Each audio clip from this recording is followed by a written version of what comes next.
Pouco depois de chegar ao Vale de Salt Lake, os santos dos últimos dias começaram a construir um templo sagrado. Eles sentiam que finalmente haviam encontrado um lugar onde poderiam adorar a Deus em paz e livres de perseguições. No entanto, assim que a fundação do templo estava próxima de ser concluída, um batalhão de soldados dos Estados Unidos se aproximou para instaurar à força um novo governador. Como os líderes da igreja não sabiam quão hostil o batalhão poderia ser, Brigham Young mandou que os santos desocupassem o terreno do templo e enterrassem sua fundação. Tenho certeza de que alguns membros da igreja se perguntaram por que seus esforços para construir a casa do Senhor eram constantemente frustrados. Depois de algum tempo, o perigo passou e a fundação do templo foi escavada e inspecionada. Foi então que os pioneiros construtores descobriram que muitas das pedras de arenito tinham rachaduras, tornando-as impróprias para a fundação. Consequentemente, Brigham determinou que fossem substituídas por grandes blocos de granito, fortes o bastante para sustentar as paredes do majestoso templo de Salt Lake. Por fim, os santos puderam cantar "Que firme alicerce" e saber que seu templo santo havia sido construído em uma fundação firme que resistiria por muitas gerações. Essa história pode nos ensinar sobre como Deus usa as provações para realizar seus propósitos. Se isso soa familiar, levando-se em conta as circunstâncias atuais, é porque realmente é. Duvido que uma única pessoa que ouça minha voz neste momento não tenha sido afetada pela pandemia mundial. Aos que choram a perda de familiares e amigos, choramos com vocês. Suplicamos ao Pai Celestial que console vocês. As consequências desse vírus a longo prazo vão além da saúde física. Muitas famílias perderam sua renda e estão ameaçadas por fome, incerteza e preocupações. Admiramos os esforços altruístas de tantas pessoas para evitar a disseminação dessa doença. Somos humildemente gratos pelo nobre e silencioso sacrifício de todos os que arriscam sua vida para auxiliar, curar e apoiar as pessoas que passam por necessidades. Nosso coração se enche de gratidão por sua bondade e compaixão. Oramos vigorosamente para que Deus abra as janelas do céu e derrame bênçãos eternas e divinas em sua vida. Ainda existe muito desconhecimento sobre esse vírus, mas se existe uma coisa que sei, é que esse vírus não pegou nosso Pai Celestial de surpresa. Ele não precisou reunir batalhões de anjos extras, agendar reuniões de emergência ou realocar recursos da divisão de criação do mundo para lidar com uma necessidade inesperada. Minha mensagem hoje é que, mesmo que essa pandemia não seja o que esperávamos ou queríamos, Deus preparou seus filhos e sua igreja para este momento.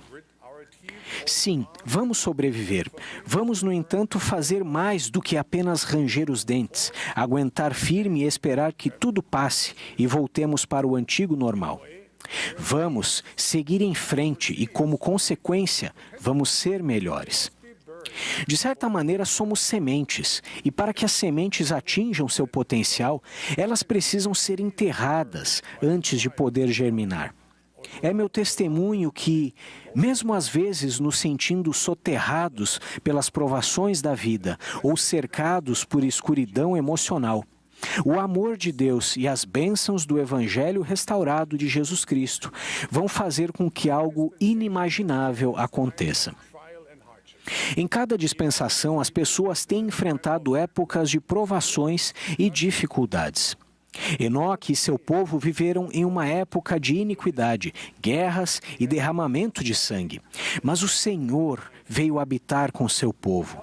O Senhor tinha um plano inimaginável para eles. Ele os ajudou a estabelecer Sião, um povo uno de coração e vontade que vivia em retidão. O jovem José, filho de Jacó, foi jogado em um poço, vendido como escravo, traído e abandonado. José deve ter se perguntado se Deus havia esquecido dele. Deus tinha algo inimaginável planejado para José.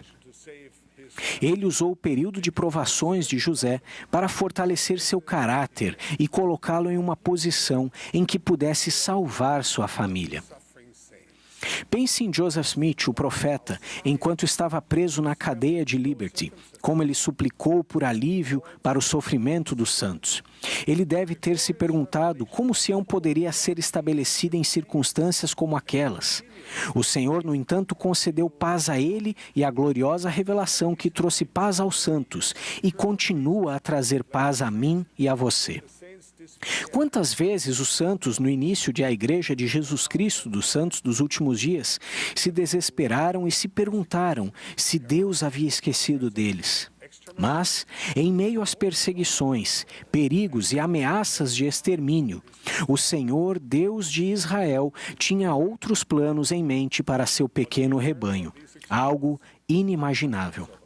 O que aprendemos com esses exemplos e com centenas de outros nas Escrituras? Primeiro, os justos não recebem um passe livre que os poupa do vale da sombra. Todos precisamos trilhar os caminhos das dificuldades, pois são nesses momentos de adversidade que aprendemos os princípios que fortalecem nosso caráter e nos aproximam de Deus. Segundo, nosso Pai Celestial sabe que sofremos e, por sermos seus filhos, Ele não vai nos abandonar. Pense no mais compassivo de todos, o Salvador, que passou grande parte de sua vida ministrando aos doentes, solitários, incrédulos e desesperados. Você acha que ele se preocupa menos com você hoje?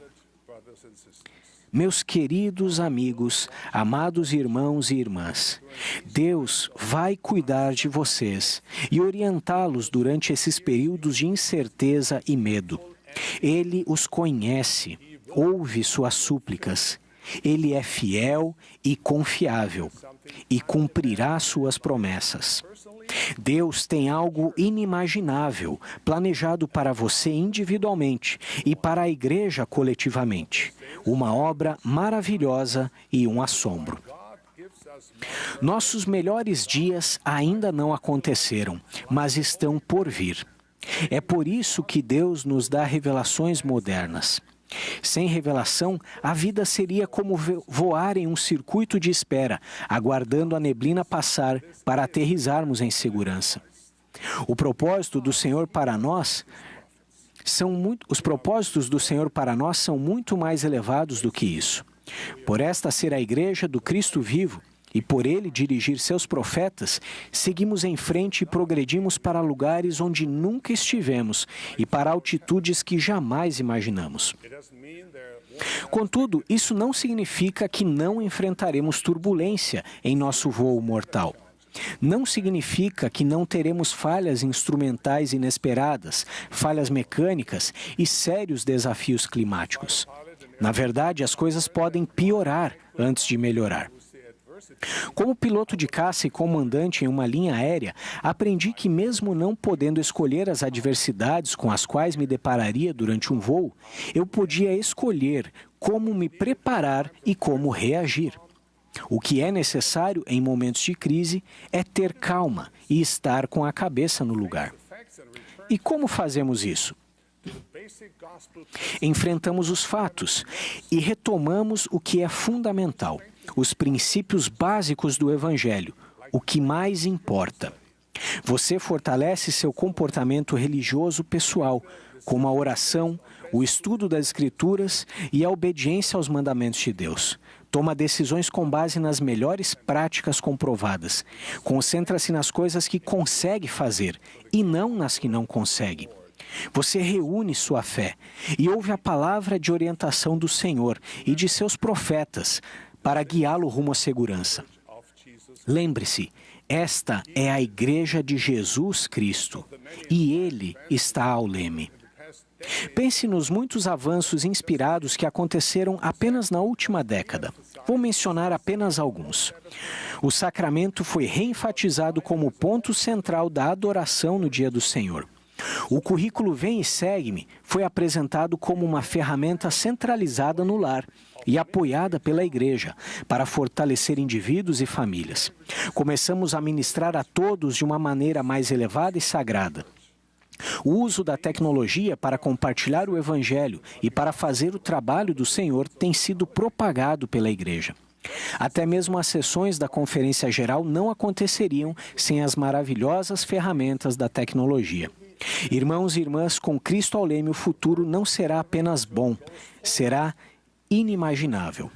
O trabalho da coligação de Israel seguirá em frente.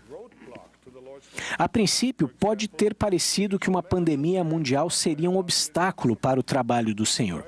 Os métodos tradicionais, por exemplo, de compartilhamento do Evangelho não têm sido viáveis. A pandemia, no entanto, tem revelado uma maneira nova e mais criativa de alcançar as pessoas honestas de coração. O trabalho da coligação de Israel cresce em poder e entusiasmo. Centenas e milhares de histórias atestam isso. Uma grande amiga que mora na linda Noruega nos escreveu recentemente, contando que houve um aumento de batismos. Em locais em que a igreja é pequena, ela escreveu, galhos se tornarão ramos e ramos se tornarão alas.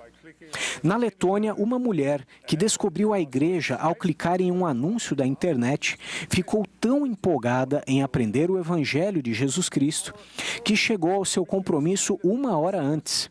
E antes mesmo de os missionários terminarem a primeira lição, ela perguntou quando poderia ser batizada. Na Europa Oriental, uma mulher que recebeu uma ligação das missionárias exclamou: "Sisters, por que vocês não ligaram antes? Eu estava esperando." Muitos de nossos missionários estão mais ocupados do que nunca. Muitos estão ensinando mais pessoas do que nunca. Há uma conexão crescente entre os membros e os missionários. No passado, talvez tenhamos ficado limitados a abordagens tradicionais, mas com a pandemia, nossos olhos foram abertos. Talvez ainda estivéssemos construindo com arenito, sendo que o granito já estava disponível. Por necessidade, podemos agora aprender como usar uma variedade de métodos, inclusive a tecnologia, para convidar as pessoas, de maneira simples e natural, para que venham e vejam, venham e ajudem, e venham e façam parte. Este é o trabalho do Senhor. Ele nos convida a encontrar maneiras de fazer seu trabalho. E elas podem ser diferentes das experiências que já tivemos. Isso aconteceu com Simão Pedro e outros discípulos que foram pescar no mar de Tiberíades. Naquela noite, nada apanharam. E sendo já manhã, Jesus se apresentou na praia. E ele lhes disse: "Lançai a rede para o outro lado do barco, e achareis." Lançaram a rede para o outro lado, e já não a podiam tirar pela multidão dos peixes. Deus tem revelado e continuará a revelar sua mão divina. Dia virá em que olharemos para trás e saberemos que durante esse tempo de adversidade, Deus estava nos ajudando a encontrar melhores maneiras, suas maneiras, de edificar seu reino em uma fundação firme. Presto testemunho de que esta é a obra de Deus e que Ele vai continuar a fazer muitas coisas inimagináveis entre os filhos dele, seu povo. Deus nos segura na palma de suas compassivas e zelosas mãos. Testifico que o presidente Russell M. Nelson é o profeta de nossos dias. Como apóstolo do Senhor, convido e abençoo vocês para que façam alegremente todas as coisas que estiverem a seu alcance. E depois aguardem com extrema segurança para ver a salvação de Deus e a revelação de seu braço. E prometo que o Senhor vai realizar coisas inimagináveis, advindas de suas obras de retidão. Em nome de Jesus Cristo. Amém.